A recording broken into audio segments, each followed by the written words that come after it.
You know, folks, in animation, well, not animation, but in all media, we've all seen what we like to call the what the blank moments, or the WTF moments. And we always ask ourselves, basically, what were animators thinking, right? We always ask ourselves that. We always ask ourselves, what were the animators thinking? What were the writers of the comic thinking? What was this person thinking? What was that person thinking? We always ask these questions. You know, what was this creative crew thinking when they decided to come up with these decisions?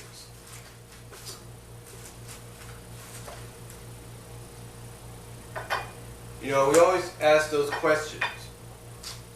I mean, I know I do.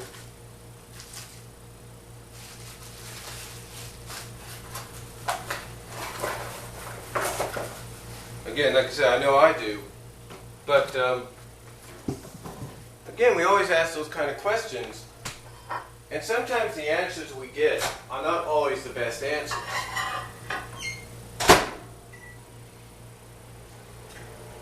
You know, the answers we get sometimes are not always the best answers. But these what the blank moments have been done throughout history, have been done throughout time, if you will. They have been done through various different ways.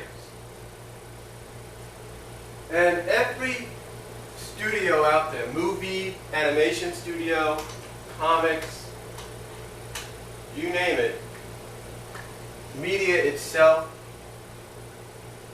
have all been guilty of doing this.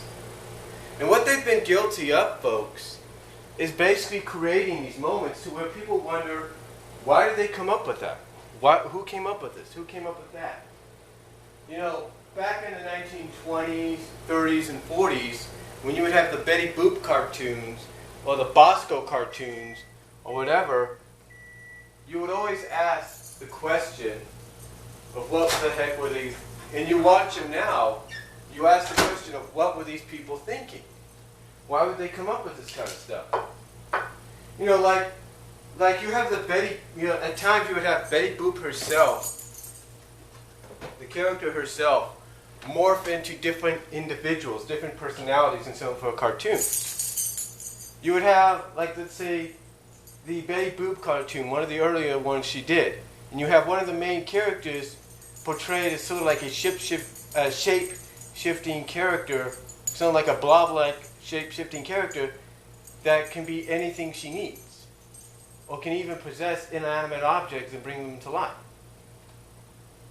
You have another one, her Snow White adaptation, to where basically you have the clown, I think his name's Bosco or something like that. He gets turned into a freaking ghost, and automatically he knows how to use the ghost powers because he's singing a song, and one of the lines talks about he's singing about a gold chain watch, and he turns into it.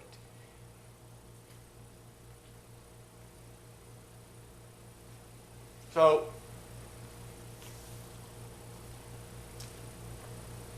you always have these kind of moments and you think, what the heck were they thinking here? You even have that main dog character that I mentioned earlier.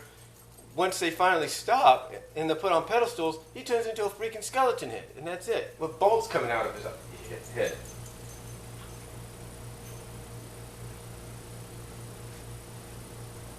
Alright. But you have those kind of situations. And again, you ask the question, what were they thinking? Right? What were they thinking? And it's not just with Betty Boop either. I mean, you take a look at Disney. Disney's not innocent.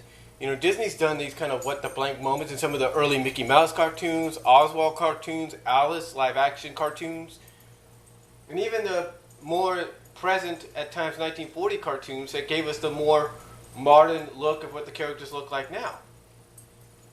In fact, I'll give you an example. Duck Pimples, which was a Donald Duck cartoon. It was probably one of the biggest WTF cartoons they've ever done.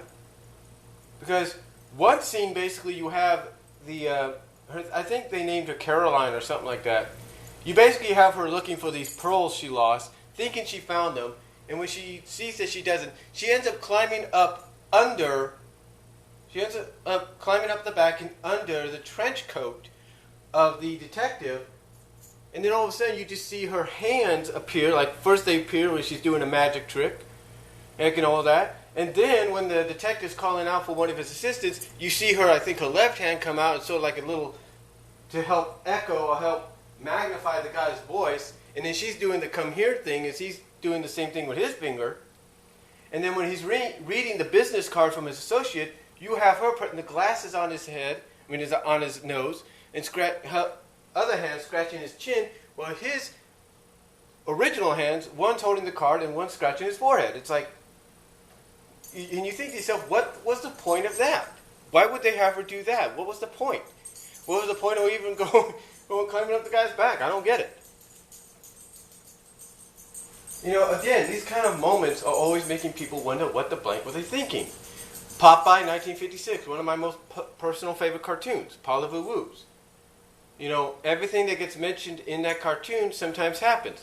Olive's eyes turn into limpid pools. When she says at the end that when she tells Popeye at the end of the cartoon that she feels like butter in his hands, she ends up melting into a puddle of butter with just a smiley face and flowing down the floor. And you think, what the blank were they thinking?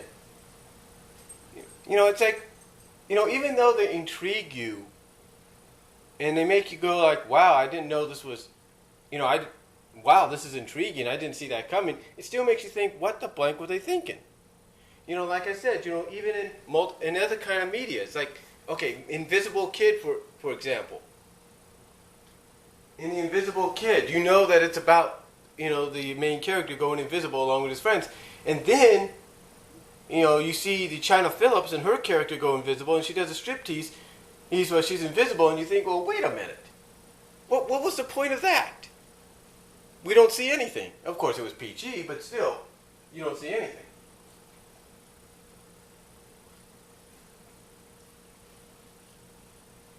The point is,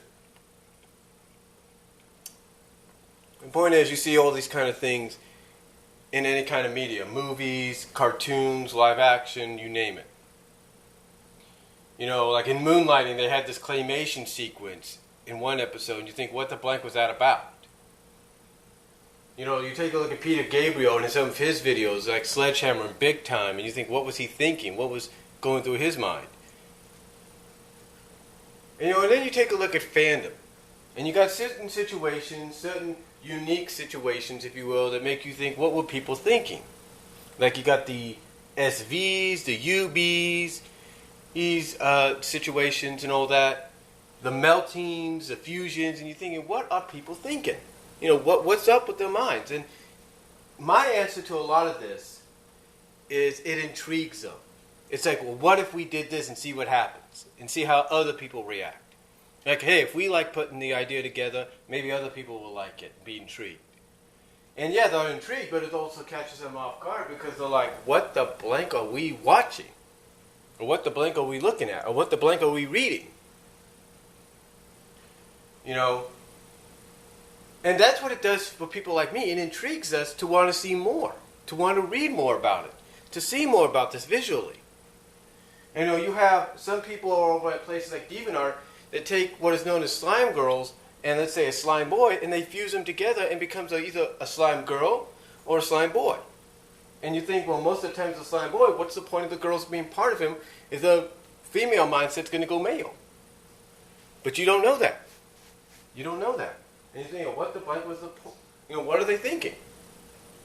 You have people that take established characters and put them in their own unique stories and give them unique powers.